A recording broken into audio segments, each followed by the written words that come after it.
Good afternoon to everyone.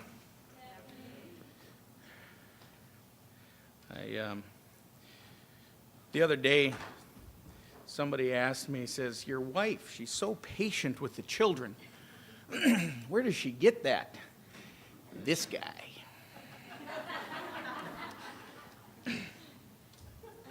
So we've known I've had a sermonette for a little while, and in true fashion, I mean, if there's any doubt that God has such a tremendous sense of humor, then you don't know me. Because I've known I've had a sermon, and I got a pretty good idea on what I was talking about. So I'm going to start writing on this all of a sudden, and all of a sudden this little thing pops into my mind, and it says, hey, you should learn how to use a piece of software that'll help you do has a template that you could pull in and put all this information. Now, it's not that hard to write a sermonette just out in regular paper. But because of the way my brain works, that was not going to happen. So that's what pushed this a little bit with the patience of my wife today, because the software is really, really neat, and I'll talk to you about it later, but I don't have time to do it now. But it's pretty cool on how it formats everything pretty for me and all kinds of stuff. That's not what I'm going to cover today, though. So last Monday would have been the 8th largest city in Nevada broke down in a single day. That would be surprising, except that about 9 days before that city was created. For those of you who probably know what I'm talking, or many of you know what I'm talking about, on August 25th, the Burning Man, Black Rock City, became the 8th largest city in Nevada with roughly 70,000 people there. So I don't know if any of you are familiar with that. Black Rock Desert is a conservation area in northwestern Nevada. Down towards the southern part, it's just all this flatness. And back in about 1990, some people from San Francisco decided that they kept getting in trouble for doing this little event they had on the beach down there, Baker Beach in San Francisco. They decided to do it out there in the middle of the desert. So over the course of those 9 days, this temporary city is the premier event for humanism in the world. There's many other ones that have started off lately, but this is still the biggest one. It's where they practice the very best of what humanism has to offer mankind. It's where they get to make up their own rules, and they live by those rules. They say they're living by the rules of the state of Nevada, which everybody knows are fairly permissive anyway. But there's also a lot of drug busts. There's a lot of non-labeled prescription drugs that get used there as well. But the problem, or the reason I'm talking about this today, because I'm not worried about any of us going. The reason I'm talking about this today is because it is that premier event. It's the event that humanism gets to shine in. It's the event that is covered on most of the front pages of most of the stories, or at least the culture sections of almost all the major media outlets all over the world. It's a pretty big deal to this world's culture. So it is becoming increasingly visible and influential. There are most of the executives from Fortune 500 companies have been there before. You will find major media people there. You will find politicians there. You will find all kinds of people that influence our culture that are there. So it's something that we ought to pay attention to, or at least understand what they're talking about, so that we can appropriately equip ourselves to discuss it. As Christians then, how do we discuss it? How do we deal with it? And how do we talk about it? What is our principled response to it? So first I want to explain, because I don't know if everybody knows what it is. Back in 1986, two guys were on a phone conversation in San Francisco, and one of them, there's no record exactly how much chemical dependency they were dealing with at the time, but apparently in a phone conversation, there was a request that says, hey, we should just burn a man. Now, of course, the person listening to that said, well, now wait a minute here. This is not a conversation that I want to be part of. Well, of course, there's some influence here that probably San Francisco people would have a better understanding than we do necessarily. I don't know if any of you have heard of the Bohemian Club, right? So the Bohemian Club up there in California was and still is to this day, a very exclusive club. They have a whole bunch of areas, and what they do is they go camping and they practice a bunch of pagan rituals, right? But it's very exclusive, so not everybody gets in. So these guys may have been launching what would be called a alternative, or the poor man's Bohemian Club. But what's more likely is it's just something that they had heard of or seen. There's obviously some history behind it, but they just thought, hey, we're going to go ahead and try this. So they did. They built an 8-foot caricature of a man up on the beach. Didn't tell anybody about it, just decided we were going to do it, and they did on the beach because they didn't want to burn other stuff down, right? And so they lit the thing off, and they said all of a sudden they had 35 people. They were the biggest attraction on the beach, which an 8-foot something burning would do that, right? But what happened was it became kind of an event. He said that we started burning it and people kept coming, and then all of a sudden somebody whipped out a guitar and somebody was playing and everybody was singing, and then it was everybody dancing and singing, and it really became a big thing. And before they left, everybody was saying, hey, we should do this again next year. And so they did. So they did the next year, the next year, the next year. The first year was an 8-man. By the time it got to 1990, where there were roughly 350 people showing up for this thing, and the San Francisco police said, we don't want this on the beach, so you're going to have to go someplace else. So they moved to Black Rock Desert. It was a 40-foot tall man. In 2017, 69,493 burners, as they call them themselves, were present when the man was burned down. The man was 105 feet tall. So what is the inspiration behind this? I kind of covered some of this before. It could be that local club, but really it probably goes back to what's called the Wicker Man. And this is a common thing talked about all the way back from the Romans talk about this. This was something that the Druids would do.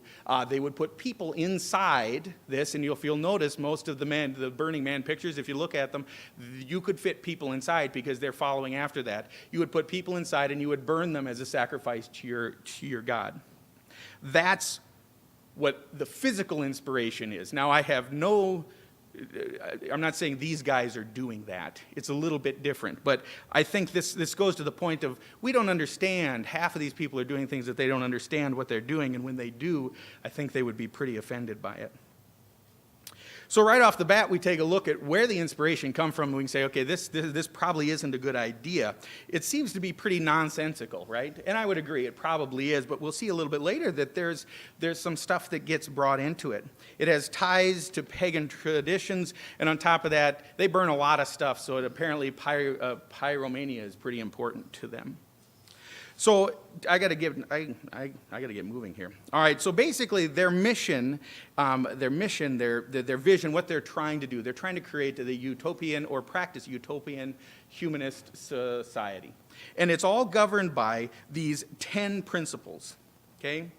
And the 10 principles are radical inclusion, gifting. They want you to give all kinds of stuff. They're very big on giving gifts.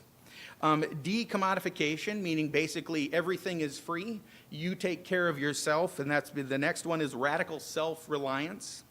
There's a communal effort that, hey, we all work together to get things done. There's civic responsibility. We got to keep track of the laws and obey them, as well as the rules of these 10 commands.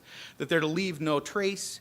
That you're supposed to everybody's supposed to be involved, right? So this is one of them. And then finally, the immediacy ones. And this one I'm going to read to you. The immediate experience is, in many ways, the most important touchstone of value in our culture. We seek to overcome barriers that stand between us and a recognition of our inner selves, the reality of those around us, participating in society, and contact with the natural world, exceeding human powers. No idea can substitute for this experience. The reason I read that one is because it's kind of a summary of what they're trying to do. We're going to overcome all these burdens that keep me from being who I really want to be. And it's the experience that I have through that is going to really define and make who I am. That's what they're talking about. Burning Man is an attempt to create a community through establishing a worldview that's built on the assumption of that man if they get in contact with themselves, will live peacefully and successfully through the adoption of those 10 principles. What should then be the Christian response? How do we deal with something like that? Nonsense is the thing that comes to mind, right? But that doesn't really carry a lot of water, especially if you're dealing with someone who really believes this. And if you go through some of the mission of these people, I mean, you got 70,000 people. That's in this one location. There's one that's done in Israel. There's one that's done in Poland. There's several that's done in Eastern Europe. You're probably talking 150, 200,000 people. We'll get that later. Who are participating in this throughout the world, this type of a concept. So just saying, well, that's nonsense, just really doesn't cut it. So what is our response to it? Well, the Christian response is very different. It's very different on really 2 points, and it's covered in the greatest commandment. Our first responsibility is to love God. The second one is to love our neighbor. When you look at what those 10 laws are, it is a lot about, okay, you all have to work with me. If you ever see pictures, and I would recommend that you not necessarily have your children looking at some of these pictures. Some of the major media stuff will clean it out. But this is a bunch of adults who decided that they don't want to live by anybody's rules anymore. And typically by anybody's rules, they mean common decency, common, good things that we all look on as good things. That's what they're trying to do. I don't want to follow all these rules, so they move on with that because I want to express me, the immediacy of what's going on. We don't live that way. The Christian response is not that way. In fact, what people consider, of course, the Great Commission out of Mark 16, that Great Commission is to go in the world and preach what? It's not to go into the world and preach, hey, we got this really cool thing, this really cool community that you need to join.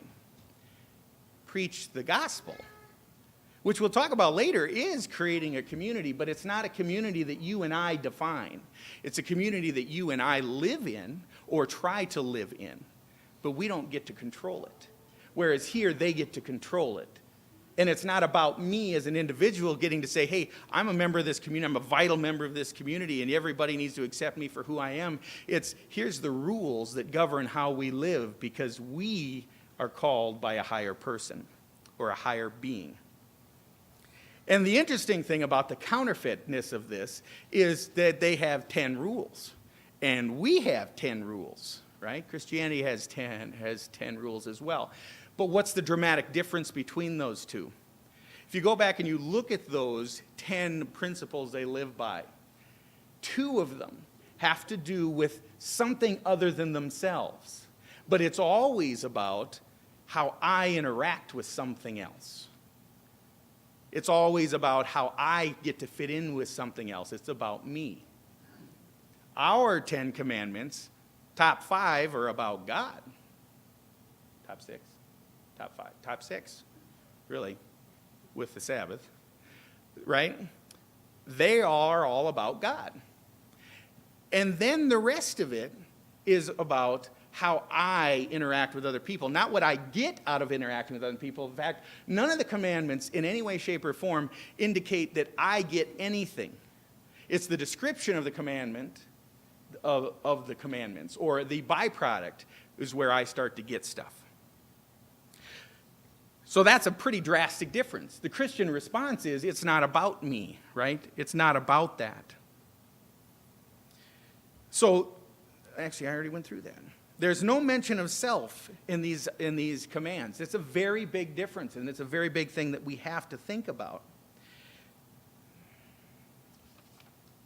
And that's, again, where it talks about, and I mentioned that before, it talks about those 2 great commandments. So Christianity is an attempt to respond to the call of a God to create or to participate in a community that is built on 10 commandments. Not that we're going to push out a community or build a community based on these principles that we decide on. Instead, we're being called to that. And these commandments shape a worldview that transcends this world. Because God tells us, Christianity tells us, this world's going to go away. So just to conclude about this, then, this happens so many times in history. Man decides, I want to do something good. And when we look at this something good, you look at any of those 10 rules, none of them, 10 principles, none of them are bad, right? You would like you would like one of these people as your neighbor, more than likely, as long as they don't go too far with the expression, right? But there's nothing overly bad about being responsible for that type of stuff or acting in that way. But in the end, it doesn't end up being any good. What started out as a little funny idea to burn some stuff on a beach ends up being a worldwide cultural counterfeit of what God has called us to be. And you have people, these burners, they're excited about it. They're transfigured. They're transformed by this experience. They go out with zeal. They go out with excitement to share, hey, you better come with me next year. This will change the way you see the world. We need to probably do a little bit more of that as well, because in the end, these people are selling a counterfeit. They're selling a sham, right? It's not going to work out for them very well at all. Because in the end, there is a God, there is a devil, and that's why this is so much of a sham. There is a God, there is a devil, and this world is going to be destroyed. Interestingly enough, when they decided to move from the desert, and it's going to be destroyed by fire, and this is the important piece, because all that the humanists are pushing, at the end of the day, the man gets burned. In fact, in 1990, before they moved to the desert, the big thing the police had a problem with is you can't have this big fire of this 40-foot thing on my beach. And they said, okay, well, we'll just build it and then we'll take it back down. And said, no, I'm not. And they sent that out, and most people said, I'm not coming because I want to see the thing burn. So at the end of the day, these people aren't there about building a society. They want to watch stuff burn. And what's ironic is they're watching a figure of a man burn, which is exactly what the Scripture tells us happens when we ignore God and instead do what these people are doing. So they just wrapped this thing up last Monday, and we're just going into, so that was the epitome of their experience for the humanists, the best thing they've got to offer. Now we get to start our fall holy days in a couple of days. And that's truly something to be excited about, because that's really, this is the epitome of God calling us to do something and promising something and saying this will, and we know this will happen. The history that we've seen in the Scripture and the history that will be once it comes into fruition. So I hope you learn a little bit about Burning Man and how we deal with that, how we approach that from a Christian perspective and see the sand that they've built that world view on, so that we're able to be encouraged by the rock that we've built ours on.